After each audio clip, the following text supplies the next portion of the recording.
Assalamualaikum warahmatullahi wabarakatuh. Alhamdulillah, segala puji bagi Allah. Alladzi bi ni'matihi tatimmus shalihat.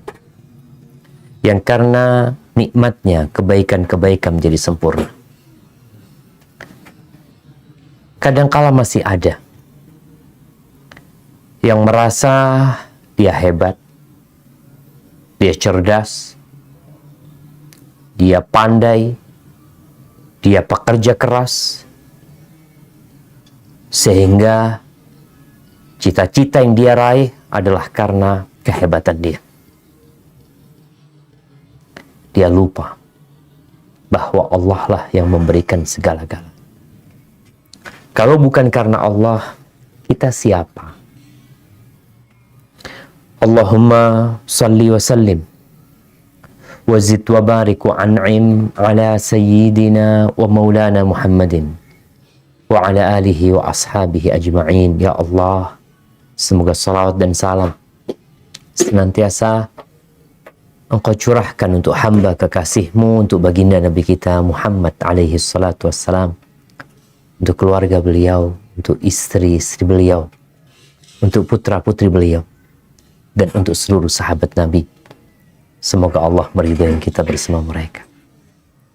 Amma ba'd, ibbati fillah, khususnya teman-teman yang ada di Dammam dan sekitarnya ya. Ana punya kisah unik tatkala ana kajian di sana. Entah mungkin 13 tahun yang lalu, ana berangkat untuk kajian di Jubel kalau nggak salah. Akhirnya pulang dari Jubel, berangkat ke bandara, sampai bandara ketinggalan pesawat. Akhirnya pulang lagi waktu itu, tidur di rumahnya Ustadz Muhammad Alwi, hafizahullahu ta'ala. Semoga teman-teman yang di sana selalu dijaga oleh Allah Azza wa Jal dan bisa istiqamah. Jamaah rahimakumullah, buat yang merantau,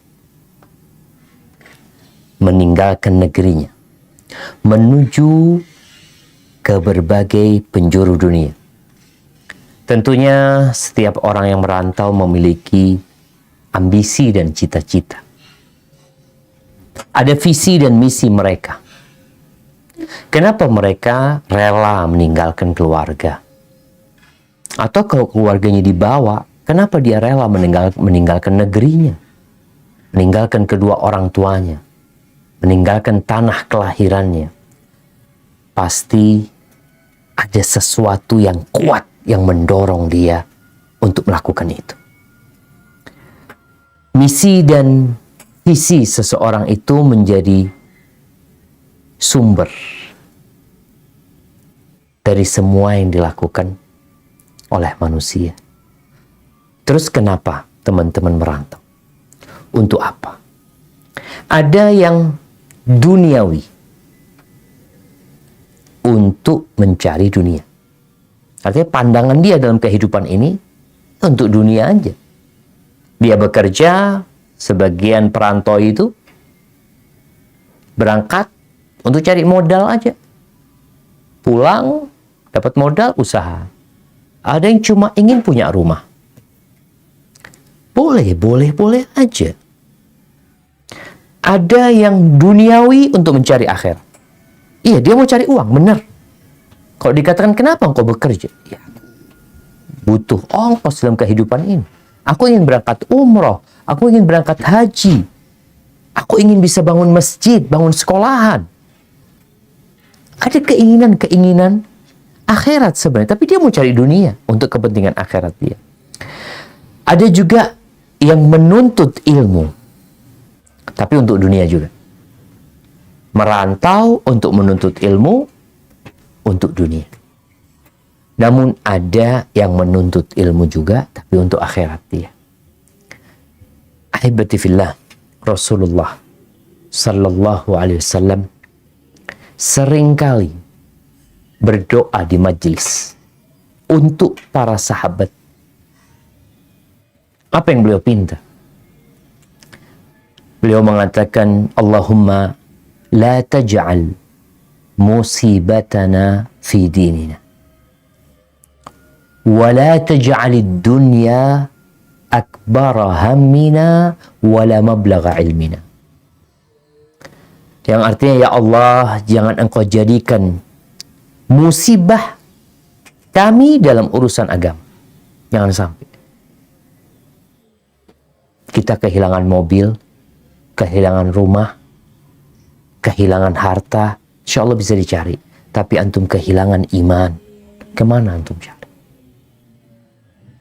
Sebagian orang kehilangan sholat. Dulu sholat dia. Ketika semakin kaya, perlahan-lahan sholatnya ditinggalkan. Atau kalau nggak ditinggalkan, mulai telat. Yang dulu tepat waktu, yang dahulu selalu di soft pertama, sekarang di soft terakhir, masbuk.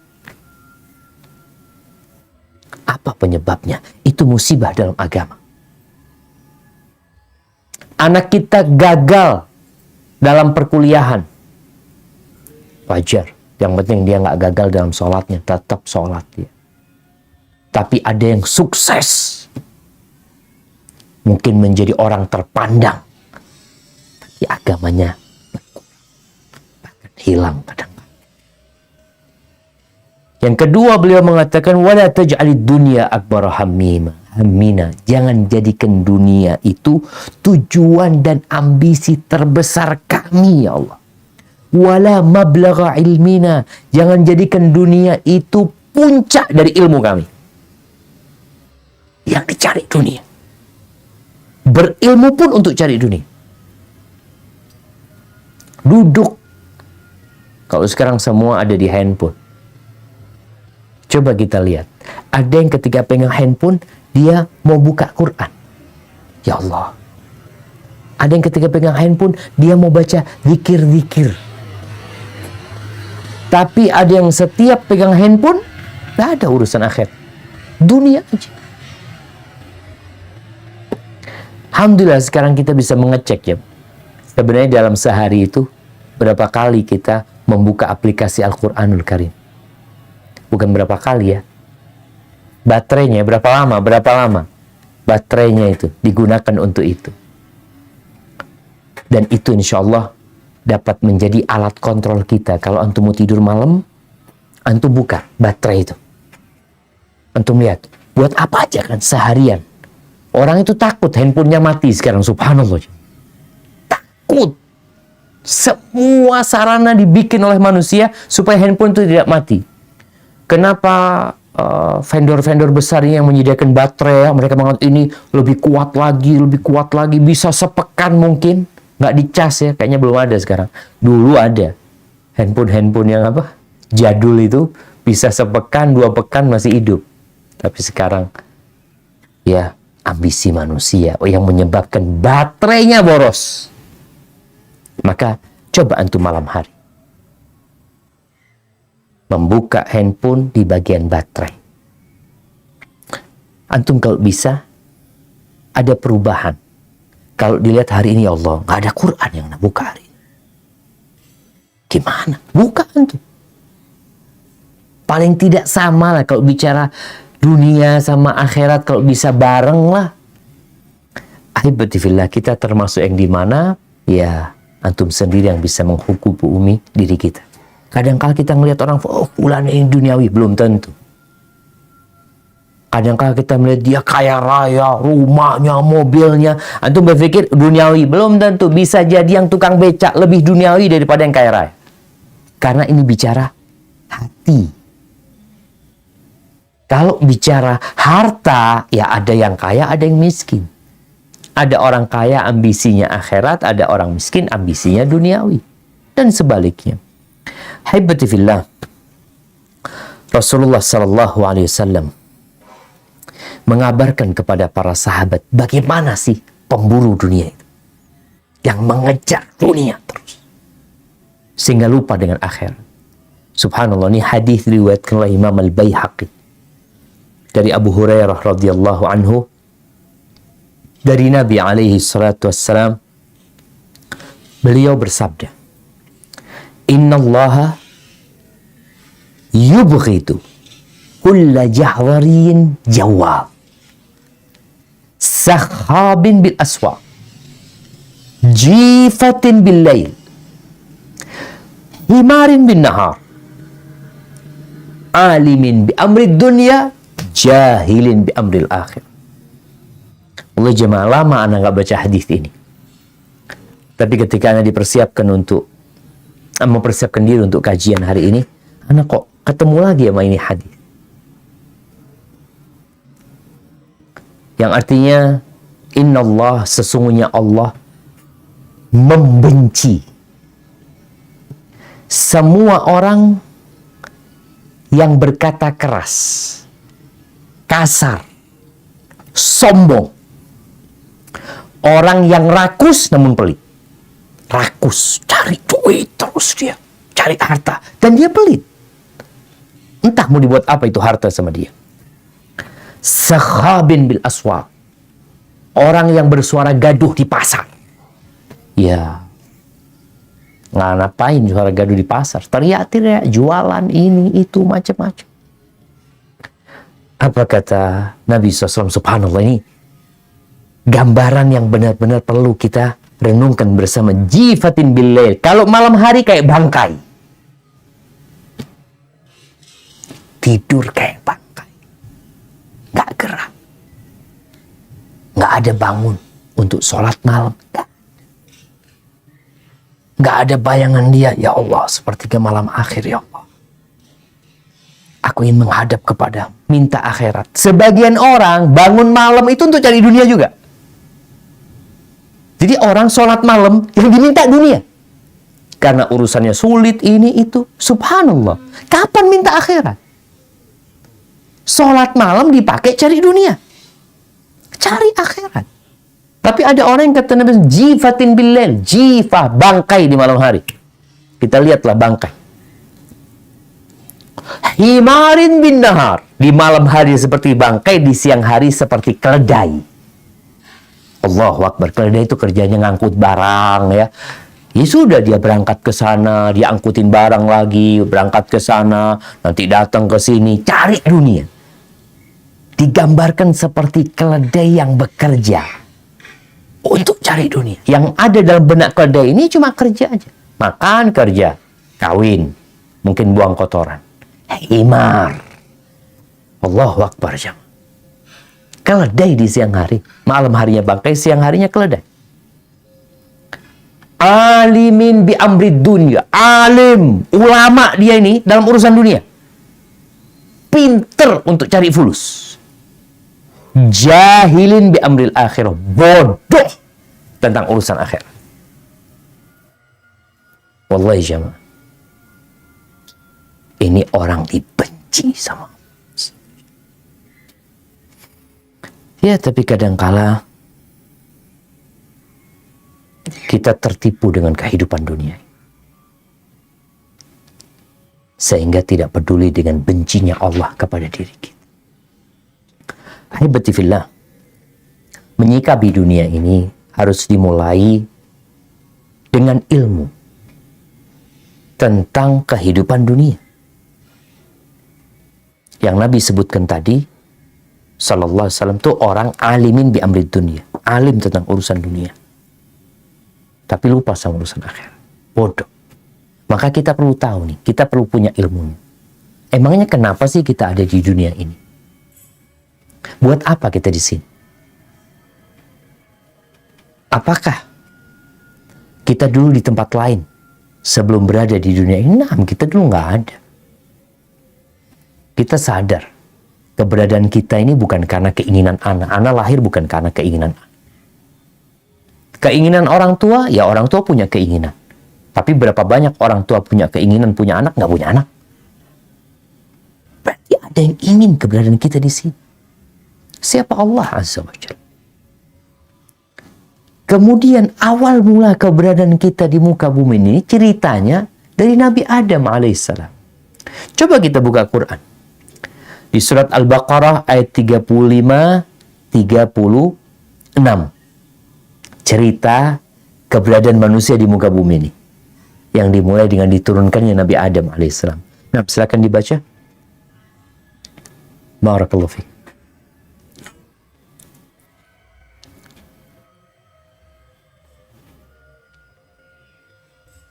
Silakan Cak Saifuddin. أعوذ بالله من الشيطان الرجيم وقلنا يا آدم اسكن أنت وزوجك الجنة وكلا منها رغدا حيث شئتما ولا تقربا هذه الشجرة فتكونا من الظالمين فأزلهما الشيطان عنها فأخرجهما مما كان فيه وقلنا اهبطوا بعضكم لبعض عدو ولكم في الأرض مستقر ومتاع إلى حين.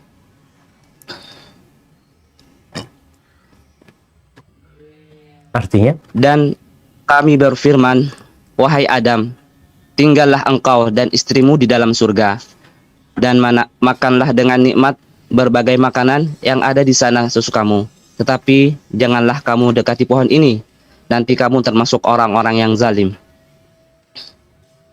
Lalu setan menggelincirkan keduanya dari surga, sehingga keduanya dikeluarkan dari segala kenikmatan ketika keduanya di sana di surga, dan kami berfirman, turunlah kalian, sebagian kalian menjadi musuh bagi yang lain, dan bagi kalian ada tempat tinggal dan kesenangan di bumi sampai waktu yang ditentukan. Subhanallah.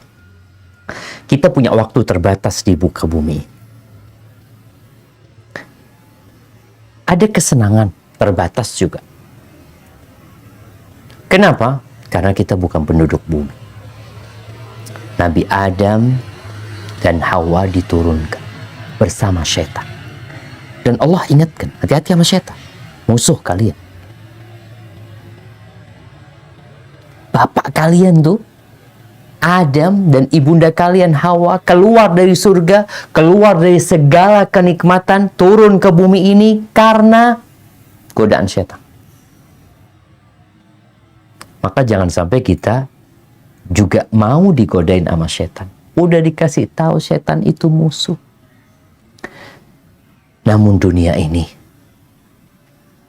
menggoda.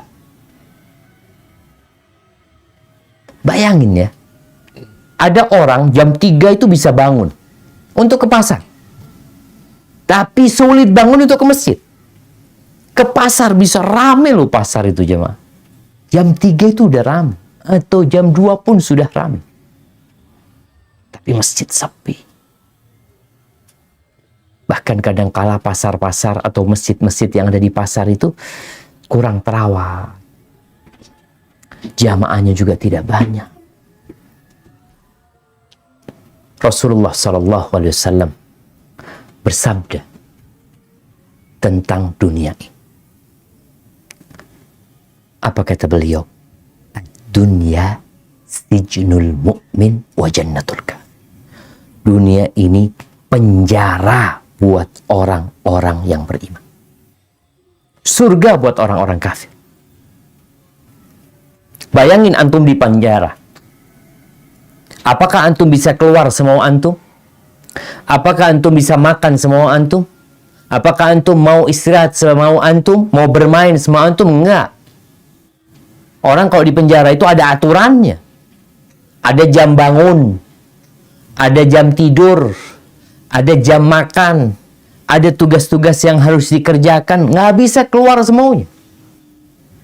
Terus kapan kita keluarnya? Ketika mati. Ajal menjemput kita, kita keluar dari penjara dunia. Ada banyak aturan yang harus kita lakukan. Sholat 5 waktu. Bicara yang bekerja, ada aturan halal haram, nggak semaunya dia, yang penting dapat fulus lah. Pandangan mata kita diperintahkan untuk ditundukkan. Ini haram, itu haram, ini nggak boleh, itu nggak boleh. Iya, kita di penjara. Tapi kalau engkau orang kafir, ya silahkan. Ini surga buat orang-orang kafir. Ahibati fillah. Di surat Fatir, ayat 5. Allah Jalla Jalaluh mengingatkan manusia lagi agar sadar akan kehidupan dunia ini, agar nggak tertipu. Bayangin ya, kalau kita baca Quran itu nanti akan diingatkan urusan dunia lagi. Di surat Al-Baqarah ada, di surat Ali Imran ada, di surat selanjutnya, terus sampai surat-surat yang pendek. Kita akan mendapatkan peringatan-peringatan Allah agar kita berhati-hati dengan dunia ini. Jangan-jangan sibuk mengejar dunia. Antum mengejar bayangan antum sendiri. Kalau antum berhenti, dunia itu berhenti. Antum lari, dia ikut lari. Terus enaknya, ya antum duduk. Dia ada bersama antum sebenarnya. Nah, silakan dibaca surat Fatir ayat 5.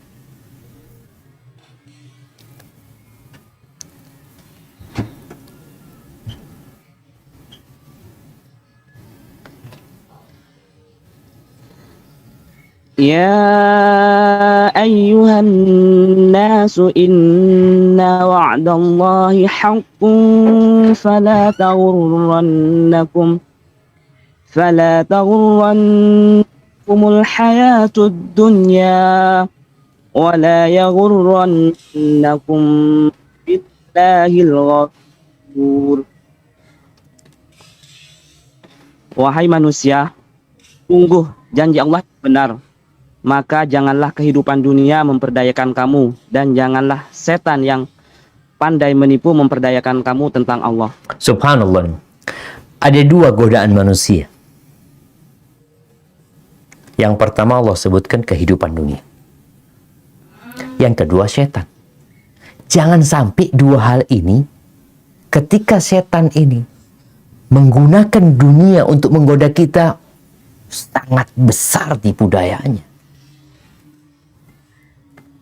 Sehingga kita melihat dunia ini indah. Rasul sallallahu alaihi wasallam, beliau pernah bertanya kepada seorang sahabat yang bernama Dhahak ibn Sufyan al-Kilabi radhiyallahu anhu. Nabi mengatakan, "Ya Dhahak, ma ta'amuka?" Wahai Dhahak, apa makananmu?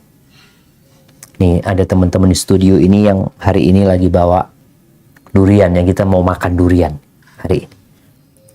Coba, orang itu jauh-jauh cari durian, beli durian yang enak-enak ya.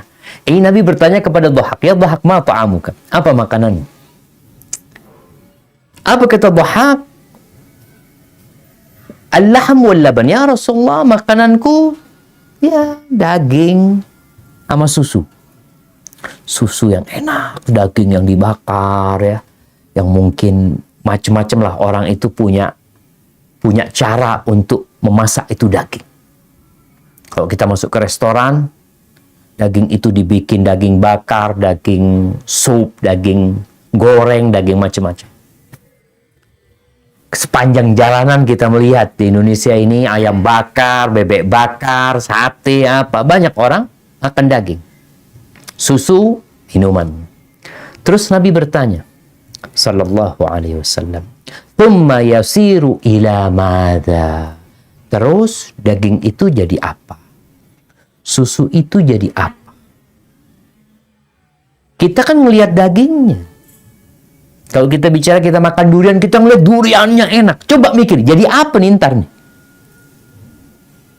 Yang kita katakan enak, Zen. Nabi bertanya, kemudian jadi apa? Dhahak nggak berani jawab dia. Dia cuma mengatakan, ila ma qad alimta ya Rasulullah. Menjadi sesuatu yang engkau sudah tahu ya Rasul. Ya, udah tahu. Kita semua udah tahu jadi apa tuh makanan yang enak. Apa kata Nabi SAW? Fa inna Allah tabaraka wa ta'ala daraba ma yakhruju min ibni Adam mathalan lid-dunya. Sesungguhnya Allah tabaraka wa ta'ala menjadikan yang keluar dari perut manusia itu permisalan untuk dunia. Dunia yang begitu indahnya, yang orang berebut.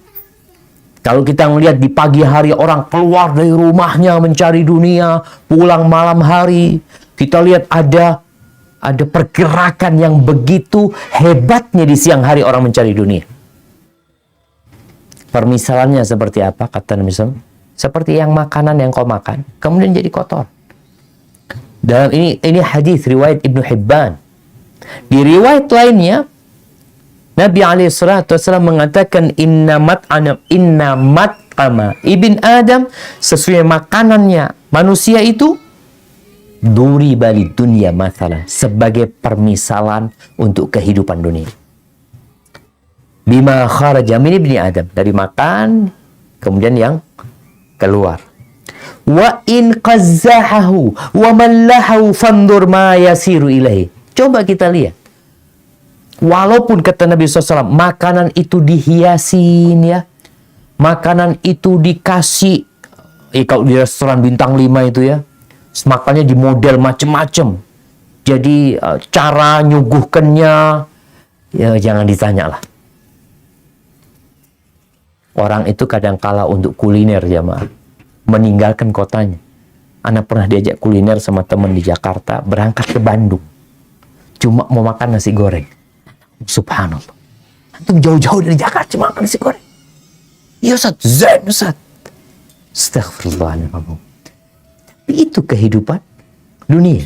Kira-kira tuh nasi goreng yang enak atau steak yang enak, jadi apa? Rumah yang antum bangun, usaha yang antum bikin, kelak akan jadi apa? Akan jadi debu yang berterbang, akan hancur semua. Maka jangan tertipu dengan kehidupan dunia. Setiap antum makan, antum lihat ya, kadangkala orang, bagi kok masuk restoran Padang di Indonesia, mungkin teman-teman di Damam nih udah lama ya nggak ngelihat, kalau kita masuk ke restoran Padang itu satu meja itu diisi full coba semuanya. Coba antum melihat itu, kira-kira jadi apa semuanya nanti ini? Ada. Subhanallah. Di surat Al-Ankabut ayat 64, Allah Azza wa Jalla menjelaskan dengan begitu dalamnya tentang kehidupan dunia. Kayak apa sih kehidupan dunia ini? Agar antum tidak terus ngejar dunia, lupa sama akhirat. Nah, silakan dibaca. Al-Ankabut ayat 64. وَمَا هَذِهِ الْحَيَاةُ الدُّنْيَا إِلَّا لَهْوٌ وَلَعِبٌ وَإِنَّ الدَّارَ الْآخِرَةَ هِيَ الْحَيَوَانُ لَوْ كَانُوا يَعْلَمُونَ.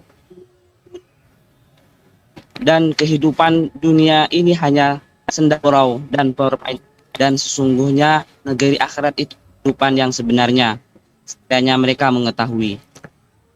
Nah, sekiranya mereka mengetahui hakikat kehidupan dunia ini. La'ibun walahun. La'ib cuma permainan yang melelahkan badan. Antum pagi berangkat kerja, sore capek, orang-orang berkeringat, yang melakukan perjalanan la'ib. Walau kehidupan ini cuma ya melalaikan hati. Permainan buat badan, melalaikan hati kita kehidupan dunia. Kehidupan yang sebenarnya itu apa? Akhirat. Ya Allah jemaah. Bayangin ya, orang paling kaya di dunia ini hidup berapa tahun sih? 100 tahun. Anggap hidupnya 100 tahun. Di akhirat nanti, satu hari itu sama dengan 1000 tahun. Sama orang kaya, orang miskin. Jadi kalau kita bicara orang kaya raya yang hidup di dunia, kalau nanti di akhirat dia masuk surga, lebih dulu orang miskin masuk surga setengah hari. Berapa tahun? 500 tahun. Bayangkan, orang miskin sudah di surga, udah berpelukan sama bidadari-bidadari di sana, menikmatin makanan yang ada. Ini orang kaya nungguin di luar. Masih dihisap mereka. 500 tahun. Padahal nih orang kaya menikmatin dunianya berapa tahun? Dunia yang dengan segala penyakitnya, segala kesusahannya, cuma 70 tahun, cuma 100 tahun. Maka ingat, jangan akhirnya kita sibuk mencari dunia ini. Boleh cari dunia, tapi jangan lupa sama akhirat. Itu pesannya. Rasulullah SAW pernah mengatakan, mali walid dunia. Beliau pernah tidur, jemaah. Tidur di atas tikar. Tikar yang dari daunnya kurma ya. Maka sekali-kali antum ini yang biasa hidup nyaman, cobalah tidur di tikar. Ajak istrinya, ajak anaknya. Hari itu tidur di tikar. Malam ini kita tidur di tikar. Supaya mereka sadar. Dunia ini nggak ada artinya. Ini masih ada tikar. Nanti kita tidur di tanah. Nggak di kasur. Di tanah, ditaruh sama orang-orang di dalam tanah, ditinggal. Kita masih tidur di atas tikar bareng-bareng sama keluarga. Rasulullah SAW tidur di tikar sampai membekas di badannya. Jadi, al-badadatu minal iman. Kita itu perlu sekali hidup sederhana. Bukan kita tidak mau menampakkan nikmat yang Allah berikan. Antum biasa naik mobil mewah, sekali-kali antum naik angkot. Duduk tuh sama orang-orang di angkot itu. Untuk menundukkan jiwa antum. Supaya tidak sombong. Supaya karat-karat cinta kepada dunia itu juga rontok. Rasul SAW tidur di atas tikar. Ketika para sahabat mengatakan, ya Rasulullah, ala nattakhid laka wita'an. Gimana kalau kita kasih kasur? Kasur. Bukan mau dikasih spring bed atau apa. Kasur biasa aja. Apa kata Nabi SAW? Mali walid dunya. Apa sih urusanku sama dunia ini? Innama mathali wa mathalud dunya karakibin istadalla tahta syajaratin thumma raha wa tarakaha. Permisalanku sama dunia ini hanya seperti seorang rakib, seorang musafir yang naik kendaraan, kemudian ada pohon, dia singgah di pohon itu sebentar, transit di pohon itu istirahat. Kemudian dia akan meninggalkan pohon itu selama. Seperti itu kehidupan kita di dunia. Maka Nabi dalam hadis lain mengatakan kepada Abdullah bin Umar, kun fid dunya ka'annaka gharibun aw 'abiru sabil. Hiduplah engkau di dunia seperti gharib, orang asing yang sedang tinggal di satu kota, bukan kota dia, bukan kampung dia. Dia orang asing. Seperti WNA yang datang ke Indonesia. Aw 'abiru sabil, atau enggak, yang lebih bagus engkau itu menjadi seperti pengembara. Ada orang asing yang sudah tinggal, tapi ada pengembara. Mungkin sekarang kita lihat ya, orang yang transit. Kita bisa melihat pemandangan yang aneh, jemaah. Kalau kita berangkat haji, kalau kita berangkat umroh. Ini orang-orang kaya-kaya yang berangkat umroh kadang-kala, jemaah ya. Walaupun sebenarnya ada orang biasa-biasa. Tapi itu orang-orang kaya di bandara siap tidur di lantai kadang-kala. Kadang-kala tidur di kursi. Kalau dikatakan, Bapak kenapa nggak beli kasur? Beli kasur lah. Kan Bapak punya uang, kata dia. Ustaz, sebentar cuma Ustaz. Bentar lagi udah berangkat kita. Tuh orang kaya siap tidur di lantai.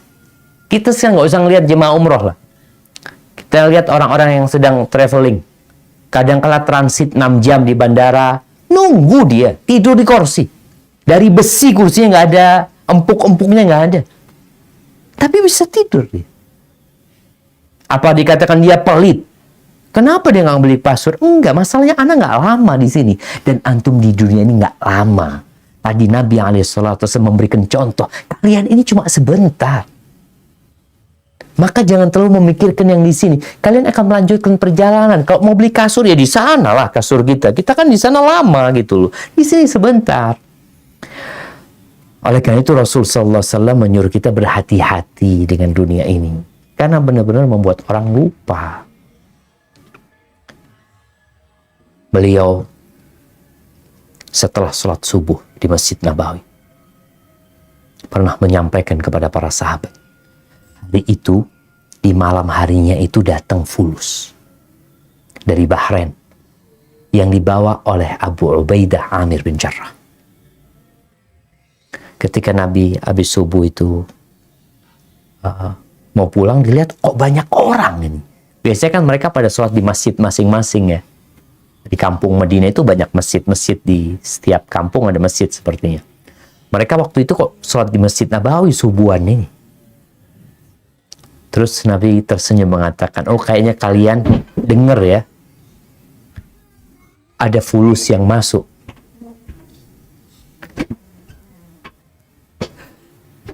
Subhanallah, ada fulus yang datang ke kota Madinah. Maka akhirnya Rasulullah SAW mengatakan, wallahi mal faqr akhsha alaikum.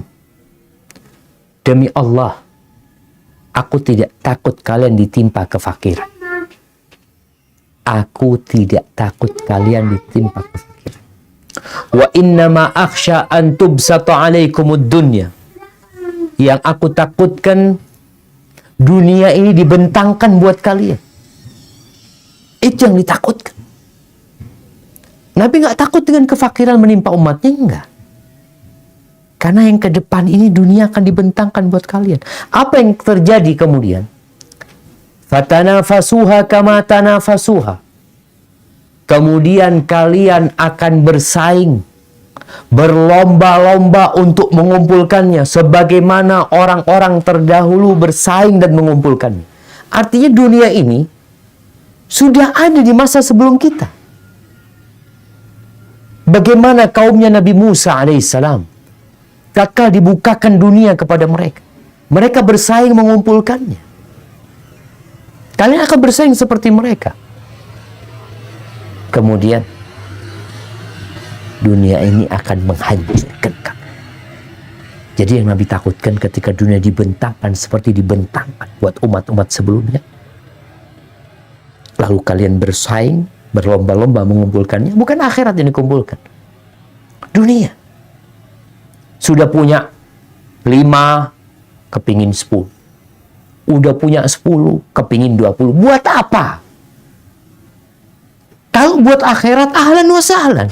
Tapi enggak. Sekedar buat kesenangan tadi.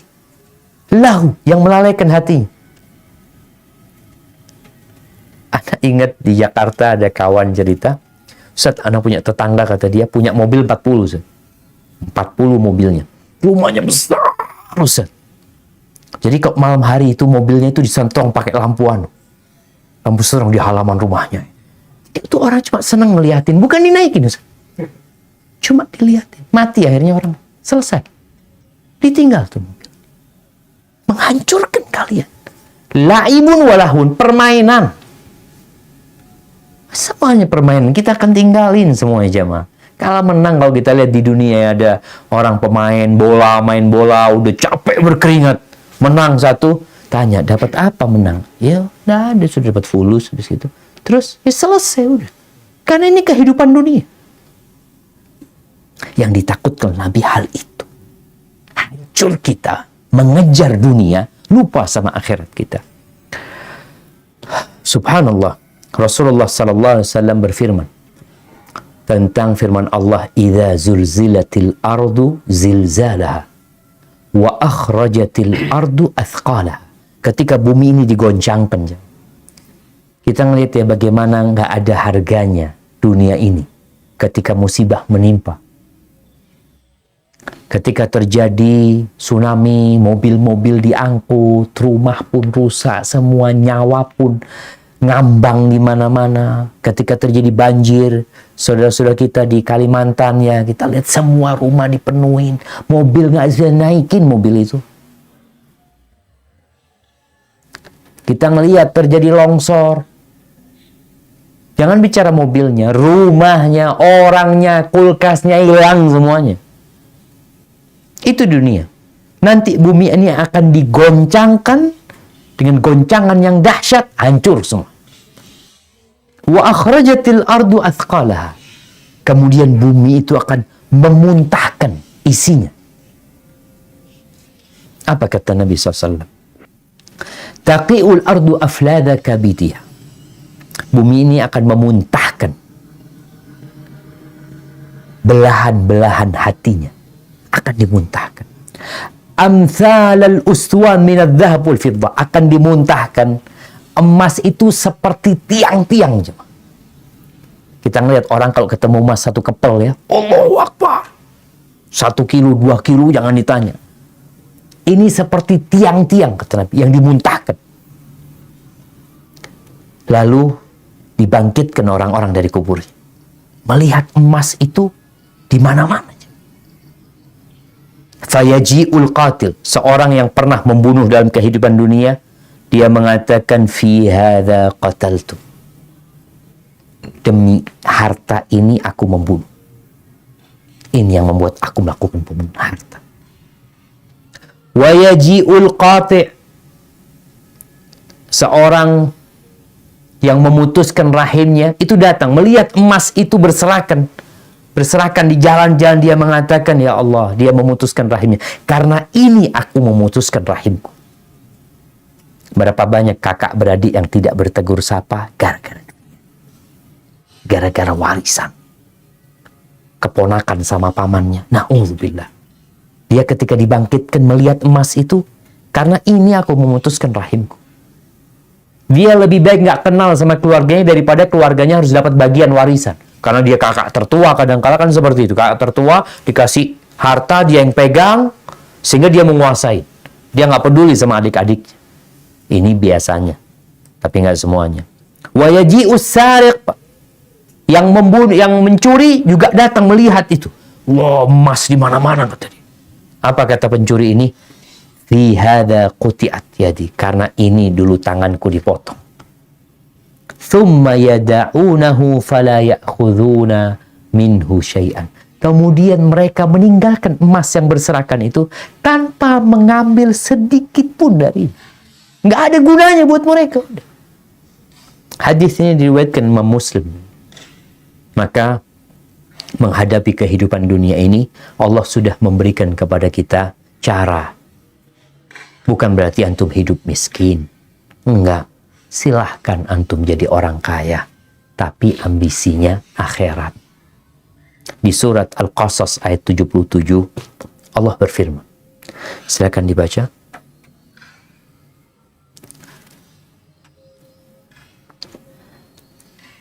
وابتغ فيما آتاك الله الدار الآخرة ولا تنس نصيبك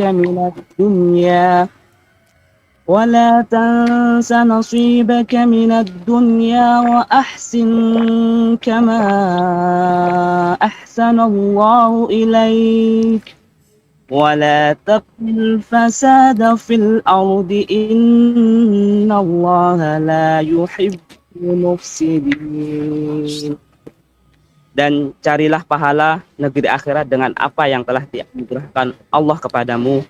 Tetapi janganlah kamu lupakan bagianmu di dunia dan berbuat baiklah kepada orang lain. Sebagaimana Allah telah berbuat baik kepadamu. Dan janganlah kamu berbuat kerusakan di bumi. Sungguh Allah tidak menyukai orang yang berbuat kerusakan. Barakallahu fikum. Nah, Allah mengatakan wabtaghi. Carilah dengan apa yang Allah berikan kepadamu akhirat. Jadi nyari akhirat. Allah kasih harta sama kita, alhamdulillah. Ada orang yang rezekinya ditambah terus sama Allah. Buat apa? Buat cari akhirat. Wala tansa nasibaka minad dunya. Tapi kata Allah, kamu jangan lupa bagianmu dunia. Artinya kita hidup di dunia. Jangan sampai akhirnya hidup di dunia, semua disodakohkan, semua di jalan Allah, dia akhirnya minta-minta. anaknya akhirnya hidup miskin. Jangan. Makanya Nabi SAW ketika Sa'ad bin Abi Waqqas hendak berwasiat, dia waktu itu sakit keras, dia itu hendak mewasiatkan semua hartanya. Apa kata Nabi SAW? Enggak boleh kalau semua hartanya. Kalau begitu 2/3-nya Nabi SAW. Kata Nabi enggak. Setengahnya enggak. Kalau begitu 1/3-nya Nabi SAW. Baru Nabi mengatakan, Naam, ats-tsulus. Wat-tsulus katsir. Ya, 1/3. Nggak apa-apa. Dan 1/3 itu udah banyak gitu. Ini bicara tentang urusan wasiat dia. Untuk cari akhirat. Ketika mau mati, mau cari akhirat, cuma 1/3 yang diperbolehkan. Tapi kalau engkau hidup, silahkan kau berapa yang mau dikasihkan. Lalu Nabi mengatakan alaihissalatu wassalam, innaka antadhara warathataka aghniya, engkau meninggalkan anak keturunanmu kaya raya, itu lebih baik loh daripada engkau tinggalkan mereka alatan yatakaffafunan nas, mereka miskin minta-minta sama orang. Lebih baik tinggalkan mereka dalam kondisi ada harta cukup buat mereka, tapi bersama iman tentunya. Kalau harta banyak tanpa iman, ya habis juga itu harta. Wa ahsin kama ahsanallahu ilaik, berbuat baiklah sebagaimana Allah berbuat baik kepadamu. Artinya ketika orang dikasih lagi rezekinya sama Allah, engkau, siapa yang ngasih? Allah kan? Terus berbuat baiklah kepada orang lain. Sebagaimana Allah memberi kepadamu. Kita nih kadang-kala jamaah, kalau bicara harta ya, sedekah kita tuh tetap. Umpamanya dulu waktu kita penghasilan 10 juta, sedekah kita anggap 1 juta. Penghasilan kita 20 juta, sedekahnya tetap 1 juta. Tambah 30 juta, sedekahnya tetap 1 juta. Maka Allah katakan, berbuat baiklah engkau kepada orang sebagaimana Allah berbuat baik kepadamu. Sehingga, apa istilahnya, seimbang gitu loh jemaah. Allah ngasih banyak, yang keluar juga banyak. Wala tabghil fasad fil ardi. Jangan membuat kerusakan di muka bumi. Apa maknanya? Jangan berbuat maksiat. Musibah-musibah yang menimpa manusia. COVID-19 yang sekarang sampai hari ini kita pun masih merasakan dampak. Kita harus tahu, itu disebabkan dosa manusia. Tapi kadangkala kita cuma ribut cari vaksin, bukan mengajak umat manusia untuk bertobat kepada Allah. Jangan membuat kerusakan di muka bumi. Allah nggak suka dengan orang-orang yang melakukan kerusakan. Ahibati fillah. Yang terakhir, di surat Al-A'raf ayat 50-51, kita akan melihat tentang bagaimana Allah menggambarkan penghuni neraka. Kenapa mereka menghuni neraka? Kemana harta mereka? Kemana kekuasaan mereka? Ketika mereka menghuni neraka, mereka minta apa? Minta uang? Mereka ingin harta? Mereka ingin kesehatan, mereka cuma minta air. Air jemaah, air. Mereka cuma minta seteguk air. Dan itu pun nggak dikasih. Kenapa mereka masuk neraka? Allah sebutkan sebabnya. Mungkin kita bisa baca ayat ini. Nah, silahkan.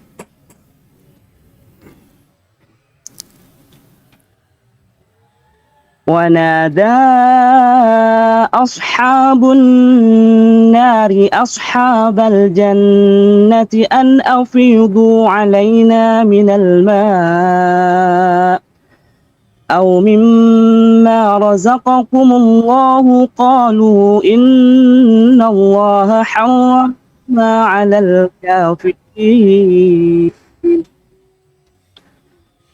Para penghuni selanjutnya ayat 51. الذين اتخذوا دينهم لهوا ولعبا وغرتهم الحياة الدنيا فاليوم ننساهم كما نسوا لقاء يومهم هذا وما كانوا بآياتنا يجحدون.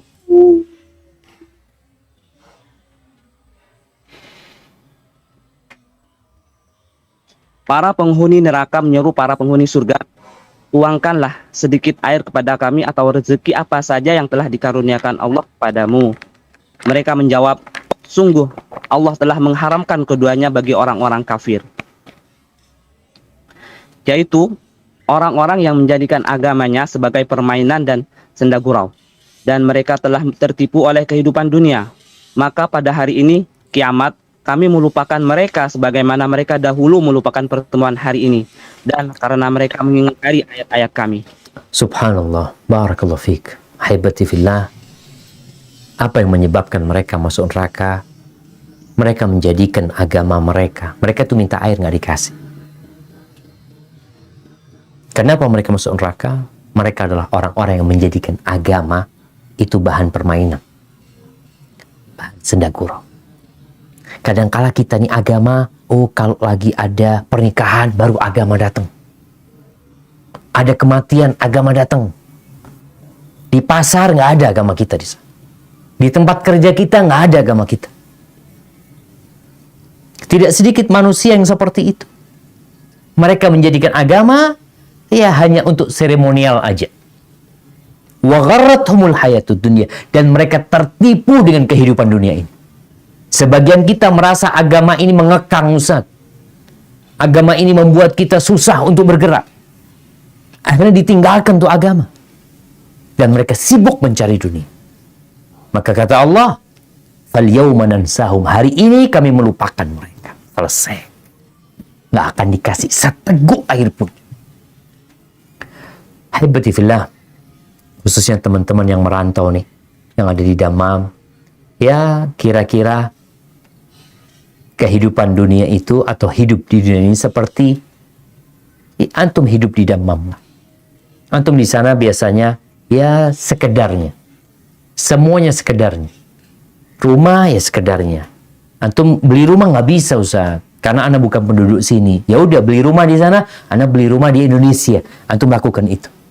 Antum beli rumah di surga Allah Azza wa Jalla. Antum beli istana di sana.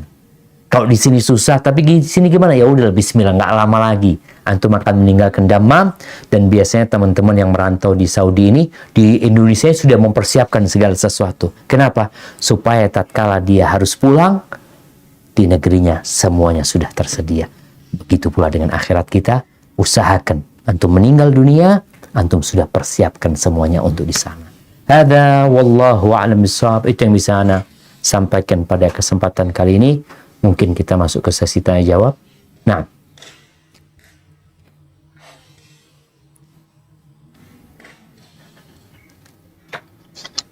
alhamdulillah, salatu wassalamu ala rasulillah. Subhanallah, sangat menyejukkan nasihat-nasihat antum hari ini, Ustaz. Jumat pagi di Dammam serasa penuh berkah dengan nasihat-nasihat antum. Barakallahu fikum. wafikum. Saya bapak-bapak, ibu-ibu, silahkan seperti yang tadi disampaikan di pembukaan. Bila ada yang bertanya silahkan raise hand atau nanti bisa dibacakan melalui chat box. Ini ada pertanyaan dari Zubair, Abu kita Rashid kayaknya perlu taruh dari Dafran. Silakan. speaker kan? Bro Rashid. Calon. Assalamualaikum warahmatullahi wabarakatuh. Kan dimatikan mic-nya, tidak bisa. Waktu keluar bisa. Ana ada pertanyaan, Ustadz. Nah, Ana tafadhal. sekarang tinggal di Dammam, alhamdulillah bersama keluarga. Udah berapa tahun antum di sana? Ana dari 2011, Ustadz. Oh, Masya Allah, udah 10 tahun nih ya. Jangan lupa, antum orang Indonesia ini, jangan lupa. Nah, ini yang Ana mau tanyakan nih, Ustadz. Nah, Ana alhamdulillah anak-anak kan sekolah di sekolah Arab di sini nih, di Alhamdulillah. Saudi. Hmm. Nah, alhamdulillah pendidikannya sepertinya bagus gitu, Ustadz. Nah, Ada tauhid, ada tiap hari hafalan Quran gitu. Hanya yang jadi pertanyaan bagi anak itu, anak jauh dari orang tua sehingga terluput dari berbakti kepada orang tua. Jadi gimana Ustaz ini menyimbangkan antara pendidikan anak yang kita rasa bagus di sini dengan berbakti dengan orang tua yang jauh. Jazakallah khair, Ustaz. Masya Allah, barakallahu fikum. Nah, jemaah, ini berkaitan tentang berbakti buat orang tua ya, buat teman-teman yang merantau. Yang pertama, antum harus dapat keridhaan orang tua. Keberadaan antum di sana itu harus dengan izin orang tua dan mereka ridho. Ridha Allah fi ridhal walidain. Keridhaan Allah bergantung dengan keridhaan kedua orang tua. Wa sukhtullah fi sukhtil walidain. Begitu pula murka Allah bergantung kepada murka kedua orang tua. Kalau orang tua antum menerima ridha antum berada di tempat sana, maka ahlan wa sahlan. Ini yang pertama. Berarti keberadaan antum udah boleh. Kenapa jemaah? Ini perlu ditekankan. Masih ingat cerita sahabat yang minta izin untuk jihad fisabilillah? Nggak boleh sama Nabi. Bukan mau cari dunia nih anak. Mau cari surga. Minta izin sama Nabi SAW. Ditanya, engkau dikasih izin nggak sama ibu? Enggak, katanya. Udah engkau pulang. Falzam rijla fa innal jannata tham. Engkau tetap di kaki ibumu, berbakti sama ibumu di sana. Surga ada di sana gitu. Itu jihad, bukan mencari fulus. Maka tatkala antum dapat izin, berarti nggak apa-apa. Antum tetap di sana. Yang kedua, antum tetap harus pulang. Ketika punya rizki, bisa pulang jumpain orang tua, Terkadang kita ini duniawi juga. Maksudnya mau pulang, ya Allah Ustaz, biayanya besar banget Ustaz. Ahsan buat ini, buat itu ya. Daripada buat pulang hanya ketemu sama orang tua, kayaknya nggak ada manfaatnya, subhanallah. Antum pulang dengan niatan berbakti, dengan niatan membahagiakan orang tua, untuk melihat antum ada di depannya, itu pintu rizki. Antum jangan pikir pintu rizki itu ada di damam aja. Orang tua ini pintu rizki kita. Bukankah Nabi SAW yang mengatakan, Man ahabba an yubsata lahu fi rizki. Barang siapa yang ingin dilapangkan rizkinya, wa yunsha'alahu fi athari, ingin dipanjangkan umurnya, ngapain? Kerja terus. Silaturahim. Dan rahim kita yang paling dekat, ibu kita, bapak kita. Kita keluar dari sana gitu. Maka, kalau antum punya kesempatan untuk pulang dalam liburan, cuti, pulang. Anak-anak kan sudah sama antum lama. Nggak harus bawa anak-anak kadang-kala pulang. Kadang-kala kita berat juga jemaah. Aduh kesian anak-anak Ustaz kalau anak pulang sendirian. Ya Allah, antum pulang. Sana ada kawan-kawan, insya Allah bisa titipin. Antum pulang jumpa sama orang tua. Ya sekedar mungkin ketemu orang cuma 2-3 hari. Antum mungkin Ustaz, biayanya 10 juta Ustaz pulang pergi. Masa cuma 3 hari? Nggak apa-apa. 1 hari pun untuk membahagiakan orang tua. Mana masih ingat ada seorang Ustaz, subhanallah ya. Dia tinggal di Jakarta. Ibunya di Bangil. Kadang-kala malam itu, malam hari uminya telepon. Ngomong sama anaknya. Nak, umi kok kangen nak ya? Ya apa Mi, sehat semua ini itu, subhanallah. Ya sudah, cuma cerita kayak gitu. Subuh nih anak sudah ketuk pintu rumah ibunya. Dia sudah ketuk. Artinya dia berusaha, walaupun sebentar ketemu ibu. Mungkin sejam, 2 jam setelah itu pamit lagi. Yang penting ngobatin kangennya.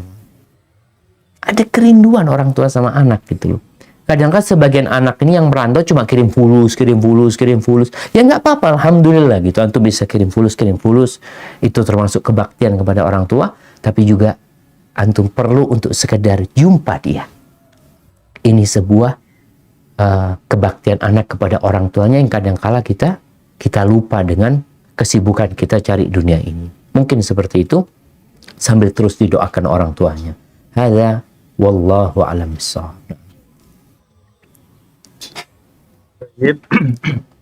Berikutnya saya bacakan pertanyaan dari chatbox dari Pak Radian Adinugraha di Damam. Barakallahu fiikum Ustaz dan panitia. Mohon nasihatnya buat mereka yang bekerja jauh, meninggalkan keluarga untuk beberapa waktu. Sementara ada hak-hak istri dan anak yang tidak bisa dipenuhi karena jarak yang memisahkan. Nah, subhanallah jemaah. Iya. Kalau Anda tanya sama teman-teman yang di Madinah dulu ya, yang bertahun-tahun, ada yang 10 tahun, bahkan ada kawan waktu itu 27 tahun ya. Ketika Anda tanya, Dia nggak bawa istri, nggak bawa anaknya. Anak tanya, gimana antum bang? Kok betah di sini? Selalu jawaban mereka bukan betah Ustaz, butuh. Nggak betah kita di sini. Kita ingin pulang Ustaz. Tapi ya apa Ustaz ya? Subhanallah. Baik, apa yang harus dilakukan buat teman-teman yang jauh dari istri dan anak-anak? Inilah pentingnya memilih istri yang soleha. Sehingga tatkala antum harus keluar kota bekerja, antum sudah mempersiapkan buat anak-anak antum itu ibu yang merupakan madrasah. Tidak ada antum pun, sang ibu ini udah sekolahan buat anak. Bagaimana kisah Abul Aswad Ad-Du'ali yang pernah mengatakan kepada anak-anaknya, dia ngomong sama anak-anak, ahsantu ilaikum kibaran wa sigharan wa qabla an tulad. Wahai anak-anakku, bapak nih udah berbuat baik sama kalian ketika kalian kecil, ketika kalian dewasa, dan ketika kalian belum lahir. Belum lahir, anaknya bingung ya, bapak gimana? Kita belum lahir, kalau kita kecil, kita dewasa, kita merasakan kebaikan bapak. Tapi kita belum lahir, bapak udah berbuat baik sama kita. Nah, ikhtartu lakum umman la tu'ayyaruna biha. Aku pilihkan buat kalian seorang ibu yang kalian tidak dicela. Jadi kalau antum kerja keluar kota, tapi antum sudah persiapkan istri yang soleha, sehingga sendirian pun itu istri akan mendidik anak dengan baik. Kalau memang antum harus keluar kota. Tapi sebagian kita, istrinya belum soleha. Dia keluar kota. Akhirnya anaknya habis. Karena sang ibu nggak dikontrol sama suami. Kadangkala ada perempuan yang sholatnya harus diingatkan. Sekarang nggak ada suaminya. Cari fulus. Siapa yang mengingatkan istri antum untuk sholat ketika antum tidak ada? Siapa kira-kira yang ngajak anak antum sholat? Kalau ibunya saja telat-telat sholat. Maka ini bermasalah. Antum harus pulang kalau kayak gitu. Jangan akhirnya ketika antum mencari dunia, hilang akhirat antum di rumah. Yakni anak-anak nggak sholat, nggak benar semua. Istri juga na'udzubillah kadang-kadang nggak benar.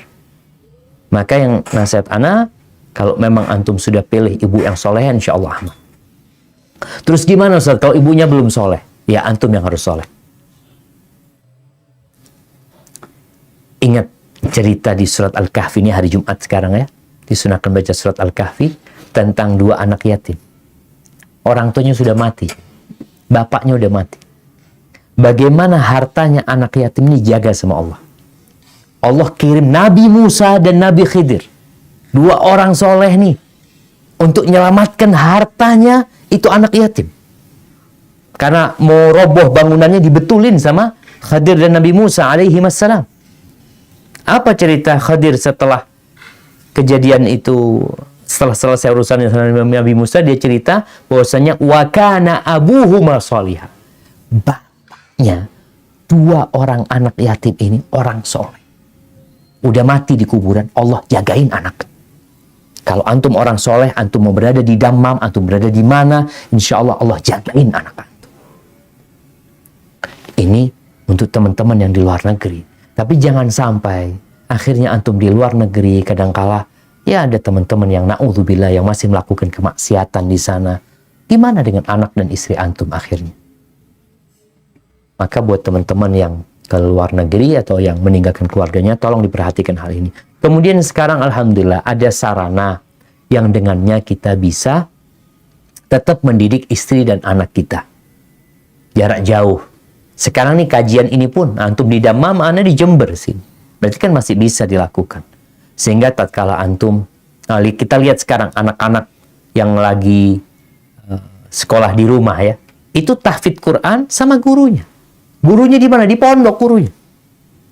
Anak punya anak itu subhanallah. Sore ya tasmi sama gurunya, dia setoran sama gurunya. Sekolah itu bisa gitu. Jadi antum tetap bisa mendidik mereka. Walaupun ada perbedaan waktu kayak sekarang, tetap antum bisa. Yuk nak, tasmi sama abah. Surat, umpamanya surat Al-Fajr. Sudah tasmi. Subhanallah jemaah. Semua dimudahkan sekarang.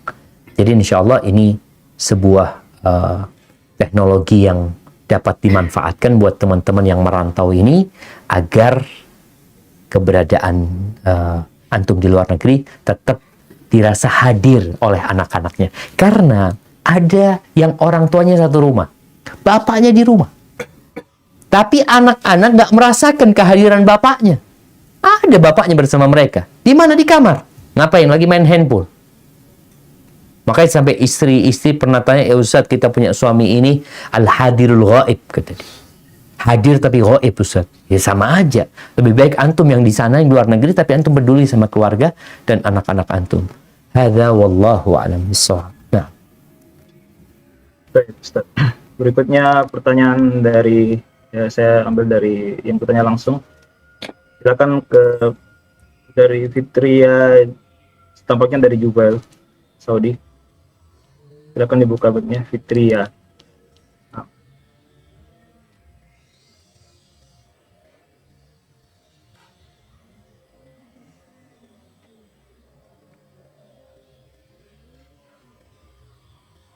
Halo, Assalamualaikum Pak Ustadz. waalaikumsalam warahmatullahi wabarakatuh. Ahlan wa sahlan, barakallahu fiik. Nah, tafadhal. Alhamdulillah Pak Ustadz, Ana yang waktu itu telepon, sekarang Masya Allah, Tabarakallah, Jazakallah khair, penyelenggara di Damam, bisa senang sekali saya di Saudi Arabia bisa live langsung sama Pak Ustadz. Masya Allah, barakallahu fiik. Alhamdulillah. Ana di rumah sakit Pak Ustadz yang waktu itu mengenai corona, Alhamdulillah sekarang bisa berkomunikasi kembali bersama Pak Ustadz gitu. Tafadhal. Alhamdulillah sekarang saya di sini dari tahun 2013 Pak Ustadz, Alhamdulillah saya WNI, waktu itu saya masih food server, jadi kerja saya di rumah sakit. Alhamdulillah sekarang saya sudah supervisor Pak Ustadz, Alhamdulillah. Alhamdulillah, Masya Allah, Mewakili barakallahu fiik. Indonesia, Alhamdulillah saya udah diberikan kepercayaan sama perusahaan karena kantor saya di perusahaannya di Riyadh, juga ada di Damam. Saya ditugaskan di Jubil. Masih mengenai corona Pak Ustadz, Nah. tapi ini masalah vaksin Ya. begitu. Karena saya supervisor untuk food server rumah sakit, kan staf karyawan saya itu dari beberapa negara seperti India, Filipina dan yang lainnya gitu kan. Terus saya dikasih edukasi sama pihak di sini harus vaksin gitu kan. Ya. Saya juga hari ini sudah kan di sini harus melalui aplikasi kan gitu, sudah daftar tapi kan menunggu panggilan. Saya menunggu banget, pingin sekali divaksin gitu. Tapi gimana ya tanggapan untuk staf situ, kadang masih ada takut katanya nanti saya meninggal, kata mungkin karena ngelihat dari internet atau seperti apa. Iya. Kata saya itu kan kata saya kan masalah meninggal kan itu dari Allah gitu kan, tapi saya ingin sekali gitu staf saya itu apalagi food server kan di rumah sakit untuk vaksin Semuanya pada vaksin gitu. Ya gitu. Nah sekarang tuh jadi pada takut, tapi kan gimana ya, saya ini harus memberikan kewajiban saya kepada staf saya bahwa itu diharuskan divaksin. Karena di sini harus pakai aplikasi, saya takut meninggal, takut begini, takut begitu. Jadi gimana ya solusinya? Begitu aja Pak Siap kalau Ustadz. gitu, Masya Allah. Khair. Barakallahu fiik. Masya Allah. Teman-teman di Damam siapa aja yang udah vaksin nih? Naam, banyak sekali Pak Ustadz. Enggak, yang di sini yang ikut di mana? Yang ikut di Zoom yang ini? saya di Jubil. Yang ikut di Zoom. Jubil, ya di perusahaan saya termasuk manajer saya sudah alhamdulillah.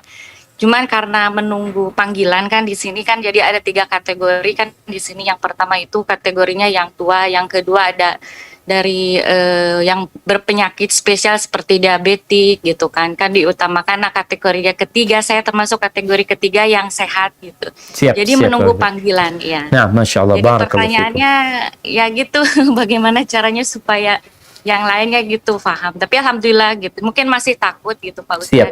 Nah. Jazakallah khair. Wa iyyaki, barakallahu fiik. Nah, jemaah, bicara vaksin ini kan memang dunia ini sedang berkabung. Sedang bingung menghadapi COVID-19. Kalau kita ingat di awal-awal COVID itu, bagaimana pemerintah kita menanganinya, bahkan pada waktu itu ada sedikit miskomunikasi dengan Arab Saudi karena jemaah Indonesia dipulangkan ya. Ada yang sudah pesawatnya turun sampai Jeddah, kemudian dipulangkan lagi. karena ditutup bandaranya, udah nggak ada umroh lagi. Subhanallah, benar-benar hal yang tidak diprediksi oleh manusia.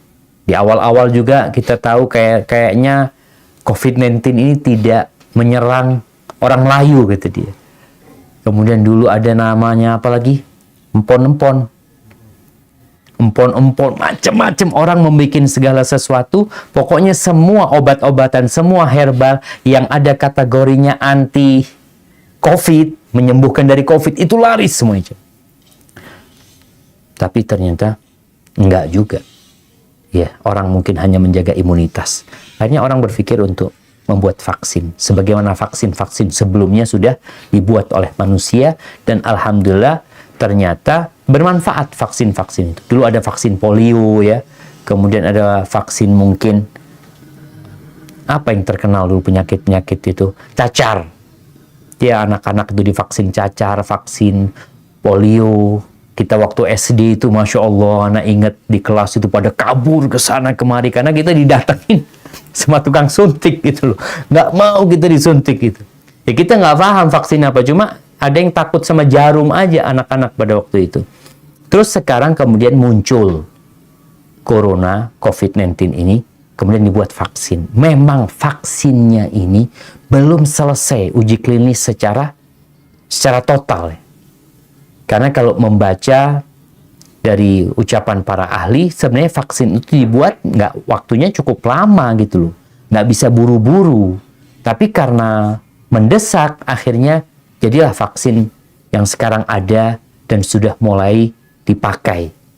Alhamdulillah, kalau kita bicara efektivitasnya, apa istilahnya itu? Efikasinya apa? Iya. Efikasi ya. Jadi efikasinya yang di Indonesia mungkin cuma 67% ya, ada di daerah lain yang sampai 80%. Karena memang masih percobaan juga sebenarnya gitu. Sehingga kalau bicara apakah kita divaksin, ya bismillah ketika pemerintah kita memang memerintahkan untuk vaksin tersebut, dan alhamdulillah lebih banyak yang sembuh daripada yang sakit. Kalau bicara 67% umpamanya, berarti lebih banyak yang sembuh daripada yang 33 yang mungkin nggak sembuh, mungkin mati juga gitu loh.